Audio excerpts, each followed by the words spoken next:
Good morning. সকাল সকাল মনে হলো যে এত সুন্দর ওয়েদার যখন, তাহলে একটা ছোট্ট ভিডিও করাই যেতে পারে। যদিও অনেকদিন ভিডিও করা বন্ধ করেছি, তবুও মনে হলো যে সেই পুরনো ইচ্ছে।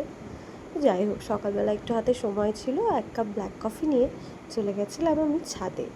আর ছাদে গিয়ে দেখি যে অনেক গাছ, দোপাটি গাছ, জবা গাছ। যদিও জবা গাছ, অন্যান্য গাছগুলো আমার পরিচিত, কিন্তু দোপাটি গাছটা ছাদে ছিল না, যেটা নতুন অ্যাড হয়েছে। আর এই দিকে মনে হলো তাহলে বেশ পুজোর জন্য ফুলগুলোও তুলে নেওয়া যাক, কারণ কফিটা খেয়ে নিয়েই আমি ফুল তুলতে শুরু করেছিলাম। বেলি, কলকে, নয়নতারা, নাকচাপা, ঘিয়ে কালারের জবা, লাল কালারের জবা, থোকা জবা, আর তুরান, বেশ করবী, স্বর্ণ করবী, লাল করবী। তো অনেক রকমের গাছ কিন্তু আমাদের ছাদে আছে।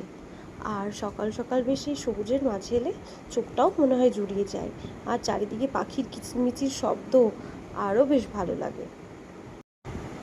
আর এই ফুল তুলতে তুলতে দেখি একটা লঙ্কা গাছ। বাবা, তাতে আবার খুব সুন্দর সুন্দর লঙ্কা ঝুলছে, দেখে ভাল লাগছে। যদিও কোনোদিন আমি ছাদে লঙ্কা গাছ দেখিনি, প্রথম দেখলাম। আর একটা আছে লেমন গ্রাস, একটা ড্রাগন ফ্রুট, যাতে কোনোদিনই ফল হয় না, একটাই ফল হয়েছিল। সমস্ত ফুল আমার তোলা কমপ্লিট হয়ে গেছে। আর এই যে বাঙালির চির অভ্যেস, যতই ঘরে ভালো ঝুড়ি থাকুক না কেন, ফুলের সাথে থাকুক না কেন, সেই ঝিলমিলির প্যাকেটই কিন্তু আমাদের পছন্দ। তো তারপর এটা হচ্ছে মঙ্গলবারের ভিডিও। তো তারপর আমি কিন্তু পুজো করে নিই। প্রত্যেক দিনই আমার সকালের অভ্যেস হচ্ছে স্নান করে পুজো সেরে তারপর অফিস বেরোনো।